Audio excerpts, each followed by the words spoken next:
എല്ലാവർക്കും നമസ്കാരം. പ്രാർത്ഥനാസ് food and ക്രാഫ്റ്റിലേക്ക് സ്വാഗതം.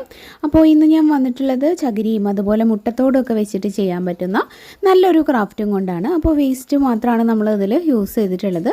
അപ്പോൾ എല്ലാവരും വീഡിയോ കണ്ടു നോക്കുക, എന്നിട്ട് സമയം കിട്ടുന്ന സമയത്ത് താല്പര്യമുള്ളവരൊക്കെ ട്രൈ ചെയ്യാം കേട്ടോ. അപ്പോൾ നമുക്ക് ഇന്നത്തെ ഐഡിയ കാണാം. അപ്പോൾ ഈ ഒരു ക്രാഫ്റ്റ് ചെയ്യാൻ വേണ്ടിയിട്ട് ഞാനൊരു വേസ്റ്റ് ആയിട്ടുള്ള ഒരു കാർഡ്ബോർഡ് ബോക്സാണ് എടുത്തിട്ടുള്ളത്. കേക്കിൻ്റെയൊക്കെ ഒരു ബോക്സാണ് കേട്ടോ. അപ്പോൾ അതിൻ്റെ സൈഡ് ഭാഗമൊക്കെ ഇതുപോലെ കട്ട് ചെയ്ത് കളയാണ്. എന്നിട്ട് അതിൻ്റെ ചെറിയൊരു പീസ് എടുത്തിട്ട് അതിലൊരു ഇമേജ് വരയ്ക്കാൻ പോവാണ് കേട്ടോ. അപ്പോൾ ഒരു റാബിറ്റിൻ്റെ ഇമേജാണ് ഞാൻ വരയ്ക്കുന്നത്. അപ്പോൾ വരയ്ക്കാൻ അറിയുന്നവർ വരച്ച് നോക്കുക, അതല്ലാത്തവർ ട്രേസ് ചെയ്താലും മതി കേട്ടോ. അപ്പോൾ നമുക്ക് ഈ ഇമേജ് ഒന്ന് വരച്ചിട്ട് ബാക്കിയുള്ള കാര്യങ്ങളൊക്കെ ചെയ്യാം. അപ്പോൾ ഇതുപോലുള്ള ആ മുയലിൻ്റെ ഒരുപാട് ഇമേജസ് നിങ്ങൾക്ക് ഗൂഗിളിൽ കാണാൻ പറ്റും. അപ്പോൾ അത് നോക്കിയിട്ട് നല്ലൊരു ഇമേജ് എടുത്തിട്ട് അത് നോക്കി വരച്ചാലും മതി. ഞാനിപ്പോൾ ഒരു അമ്മയും കുഞ്ഞും നിൽക്കുന്ന ആ ഒരു രീതിയിലാണ് ചേർത്ത് നിർത്തിയിട്ട് വരയ്ക്കണേ കേട്ടോ. അപ്പോൾ സ്റ്റെപ്പൊക്കെ നിങ്ങൾക്ക് ഏകദേശം മനസ്സിലായിട്ടുണ്ടാവും എന്ന് വിചാരിക്കുന്നു. ഇപ്പോൾ ദാ നമ്മുടെ ഇമേജ് റെഡിയായി. ഇനി ഇതിനൊന്ന് കട്ട് ചെയ്തെടുക്കാം. അപ്പോൾ ഈ ഒരു മുയെല്ലാം നമുക്ക് മാറ്റി വയ്ക്കാം. പിന്നെ ഇങ്ങനെ ഒരു കാർഡ്ബോർഡിൻ്റെ ബോക്സ് ഞാൻ പഴയത് എടുത്ത് വെച്ചിട്ടുണ്ടായിരുന്നു, അതാണ് എടുക്കണം കേട്ടോ. അപ്പോൾ ഒരു കാർഡ്ബോർഡ് പീസ് കട്ട് ചെയ്തെടുത്താലും മതി, നല്ല കട്ടിയുള്ളത്. ഇനി നമുക്ക് ഇതിനൊന്ന് എന്താ പറയുക, ഒന്ന് ഭംഗിയാക്കണം. അപ്പോൾ നമുക്ക് കുറച്ച് മുട്ടത്തോട് എടുത്തിട്ട് ഒന്ന് നന്നായിട്ട് പൊടിച്ചെടുക്കുകയാണ്. അത് വെച്ചിട്ടാണ് ഞാൻ ഈ ഒരു മുയലിനെ ഒന്ന് ഭംഗിയാക്കി എടുക്കണത് കേട്ടോ. അപ്പോൾ മുട്ടത്തോട് ഞാൻ അവിടെ പൊടിച്ച് മാറ്റി വെച്ചിട്ടുണ്ട്. എന്നിട്ട് നമ്മുടെ മുയലിനെ ഇതേപോലെ ഒന്ന് ഫെവിക്കോൾ തേച്ച് കൊടുക്കുന്നുണ്ട്. അപ്പോൾ തലയുടെ ഭാഗത്ത് ഞാൻ തേച്ച് കൊടുക്കുന്നില്ല. ശരിക്ക് തേച്ച് കൊടുത്തു കഴിഞ്ഞാൽ നല്ല ഭംഗി ഉണ്ടാവും. പക്ഷേ ഇത് രണ്ടും കൂടെ ഒന്നിച്ചാണല്ലോ നമ്മൾ ഈ ഒരു ഇമേജ് വരച്ചിട്ടുള്ളത്. അപ്പോൾ അതുകൊണ്ട് എല്ലാ ഭാഗത്തും മുട്ടത്തോട് ആക്കി കഴിഞ്ഞാൽ ഈ മുയലുകളെ നമുക്ക് മനസ്സിലാക്കാൻ പറ്റില്ല, രണ്ടെണ്ണം ഉള്ളത്.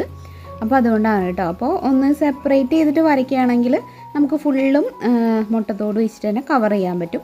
അപ്പോൾ ഞാൻ എന്തായാലും ഇതിൻ്റെ ബോഡിയൊക്കെ ഫുള്ള് ഇതുപോലെ നന്നായിട്ട് ഫെവിക്കോൾ തേച്ചിട്ട് അതിൻ്റെ മുകളിലായിട്ട് ഇങ്ങനെ പൊടിച്ച് വെച്ചിട്ടുള്ള മുട്ടത്തോടൊന്ന് തൂക്കി കൊടുക്കുകയാണേ. ഇപ്പോൾ നമ്മുടെ മുയലൊക്കെ ഏകദേശം റെഡിയായി. ഇനി ആ മുഖത്തിൻ്റെ ഭാഗത്ത് വെറുതെ പ്ലെയിൻ ആയിട്ട് വൈറ്റ് കളർ കൊടുത്തെടുക്കുക കേട്ടോ. കണ്ണിൻ്റെ ഭാഗം ഒന്ന് ഡാർക്ക് ആക്കണം ലാസ്റ്റ്. ഇപ്പോൾ ഇതാ നമ്മുടെ മുയൽ റെഡിയായി. ഇനി നമുക്ക് കുറച്ച് ചകിരി വേണം. അപ്പോൾ ചകിരി ഞാൻ നല്ല ഭാഗം നോക്കിയിട്ട് ഇതേപോലെ വിടർത്തി എടുക്കുന്നുണ്ട്. എന്നിട്ട് ആവശ്യത്തിനുള്ള ലെങ്ത്തിനനുസരിച്ചിട്ട് കുറച്ച് എടുത്തിട്ട് ഇതേപോലെ സിസർ വെച്ചൊന്ന് കട്ട് ചെയ്തെടുക്കുക. അതിനുശേഷം നന്നായിട്ട് നമുക്ക് കിട്ടാൻ വേണ്ടിയിട്ട് ഇതുപോലെ ഒരു ചീർപ്പ് വെച്ച് ഇങ്ങനെ നന്നായിട്ട് ചീകി കൊടുത്താൽ മതി. അപ്പോൾ നമ്മുടെ മുടിയൊക്കെ ചീകുന്ന പോലെ കറക്റ്റായിട്ട് നല്ല എന്താ പറയുക, നിവർന്ന് നിൽക്കുന്ന രീതിയിൽ നമുക്ക് കിട്ടും കേട്ടോ. ആവശ്യത്തിനുള്ള ലെങ്ത്ത് നമുക്ക് ഇതേപോലെ കട്ട് ചെയ്തെടുക്കാം. അപ്പോൾ ഒരു പുല്ല് പോലെ സെറ്റ് ചെയ്യാൻ വേണ്ടിയിട്ടാണ് ഞാൻ ഇതിങ്ങനെ എടുക്കുന്നത്.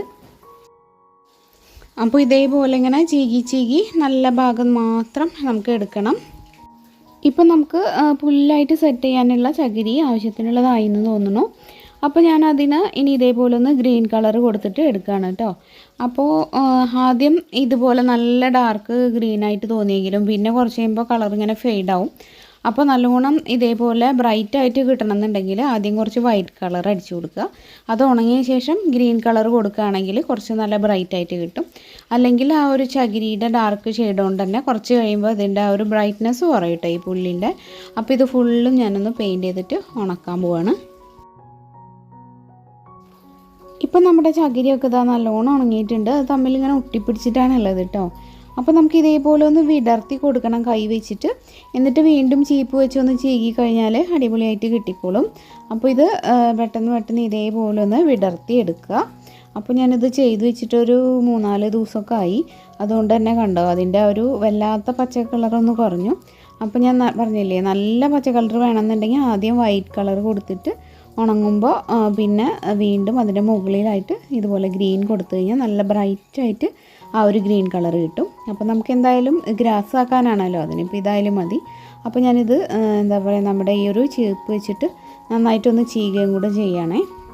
അപ്പോൾ നമ്മുടെ ബോക്സൊക്കെ നന്നായിട്ട് ഉണങ്ങിയിട്ടുണ്ട് കേട്ടോ. അതിൻ്റെ അടിഭാഗത്ത് ഞാൻ നീളത്തിൽ ഇതേപോലെ ഫെവിക്കോള് തേച്ച് കൊടുക്കുകയാണ്. എന്നിട്ട് നമ്മൾ ഇവിടെ ആ ഒരു ഗ്രാസ് സെറ്റ് ചെയ്യാൻ പോവാണ്. അപ്പോൾ ഈ ഒരു ചകിരി കൊണ്ട് നമ്മൾ ഉണ്ടാക്കിയെടുത്തിട്ടുള്ള ഗ്രാസ് ഒന്നിങ്ങനെ പരത്തിയിട്ട് ഈ ഫെവിക്കോളിൻ്റെ മുകളിലായിട്ട് വെച്ച് കൊടുക്കുക. അതിൻ്റെ മുകളിലും കുറച്ച് ഫെവിക്കോൾ ആക്കേണ്ടി വരും.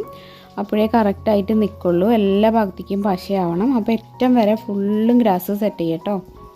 അതിൻ്റെ ഇടയിൽ നമ്മൾ ആ ഒരു മുയലിനെ ഒട്ടിച്ച് കൊടുത്തു. എന്നിട്ട് അതിൻ്റെ മുകളിൽ വീണ്ടും ഇതേപോലെ ഗ്രാസ് സെറ്റ് ചെയ്ത് പോവാണ്. അപ്പോൾ മുയൽ ആ ഒരു ഗ്രാസിൻ്റെ ഇടയിലിരിക്കുന്ന ഒരു ഫീലിംഗ് കൊണ്ടുവരാനാണ് ഞാൻ ശ്രമിക്കുന്നത്. എത്രത്തോളം ശരിയായി എന്നുള്ളത് നിങ്ങൾ ലാസ്റ്റ് ഫൈനൽ റിസൾട്ട് കണ്ടിട്ട് പറഞ്ഞാൽ മതി കേട്ടോ. അപ്പോൾ എല്ലാം നമുക്ക് ഇതേപോലെ ഒട്ടിച്ചു കൊടുക്കാം. അപ്പോൾ കുറച്ച് വെയിറ്റ് കുറഞ്ഞ കുഞ്ഞു കുഞ്ഞു കല്ലുകൾ ഞാൻ പെറുക്കിയെടുത്തിട്ട് ഇതേപോലെ സൈഡിൽ ഒരു പാറക്കല്ലിൻ്റെ ഫീലിംഗൊക്കെ കൊണ്ടുവരാൻ വേണ്ടിയിട്ട് ഇങ്ങനെ ഒട്ടിച്ച് കൊടുക്കുന്നുണ്ട് കേട്ടോ. അപ്പോൾ അത് ഗ്ലൂഗൺ വെച്ചിട്ടാണ് ഇതേപോലെ ഒട്ടിച്ചെടുക്കുന്നത്.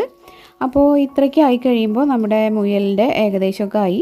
പിന്നെ ആ ഗ്രാസിനൊക്കെ ഒന്ന് ഫൈനൽ ടച്ച് പെയിൻറ്റും കൂടെ ഒന്ന് ഇതേപോലെ കൊടുക്കുക. അപ്പോൾ ഞാനിതാ ഇതേപോലെയൊക്കെ ഒന്ന് പെയിൻറ്റ് ചെയ്ത് കൊടുത്തിട്ടുണ്ട്. അപ്പോൾ ഇതാണ് നമ്മുടെ മുയൽക്കുട്ടൻ കേട്ടോ. അപ്പോൾ കണ്ണൊക്കെ ഒന്നും കൂടിയും ബ്രൈറ്റാക്കി കൊടുക്കുന്നുണ്ട്. അപ്പോൾ ഇതാ എല്ലാവർക്കും തന്നെ ചെയ്യാൻ പറ്റുന്ന നല്ല ഭംഗിയുള്ളൊരു വോൾ ഡെക്കർ ഇവിടെ റെഡി ആയിട്ടുണ്ട്. നല്ല അടിപൊളിയായിട്ട് കിട്ടിയിട്ടുണ്ട്. അപ്പോൾ ഗ്രാസ് കുറച്ചും കൂടെ തിക്കായിട്ട് വേണമെന്നുണ്ടെങ്കിൽ കുറച്ചും കൂടെ തിക്കായിട്ട് ചെയ്യാം കേട്ടോ. അപ്പോൾ നിങ്ങൾക്ക് എല്ലാവർക്കും ഈ ഒരു ഐഡിയ ഇഷ്ടപ്പെട്ടിട്ടുണ്ടാവും എന്ന് വിചാരിക്കുന്നു. അത്രയധികം ചിലവൊന്നും ഇതിനില്ല, ആകെ ഒരു പെയിൻറ്റിൻ്റെ ചിലവ് മാത്രമേ ഉള്ളൂ. ഇങ്ങനത്തെ കാര്യങ്ങൾക്ക് താല്പര്യമുള്ളവരൊക്കെ സമയം കിട്ടുന്ന സമയത്ത് ട്രൈ ചെയ്ത് നോക്കാം കേട്ടോ. അപ്പോൾ വീഡിയോ നിങ്ങൾക്ക് എല്ലാവർക്കും ഇഷ്ടപ്പെട്ടിട്ടുണ്ടാവും എന്ന് വിചാരിക്കുന്നു. വീഡിയോ ഇഷ്ടപ്പെട്ടിട്ടുണ്ടെങ്കിൽ ലൈക്ക് ചെയ്യാനും ഷെയർ ചെയ്യാനും അഭിപ്രായങ്ങളൊക്കെ കമൻറ്റിലൂടെ അറിയിക്കാനും പിന്നെ ചാനൽ പുതുതായിട്ട് കാണുന്നവരൊക്കെ ഒന്ന് സബ്സ്ക്രൈബ് ചെയ്യാനും മടിക്കല്ലേ. അപ്പോൾ ഇനി ഇതുപോലെ മറ്റൊരു വെറൈറ്റി ഐഡിയ ആയിട്ട് വീണ്ടും കാണാം. എല്ലാവർക്കും നന്ദി. താങ്ക്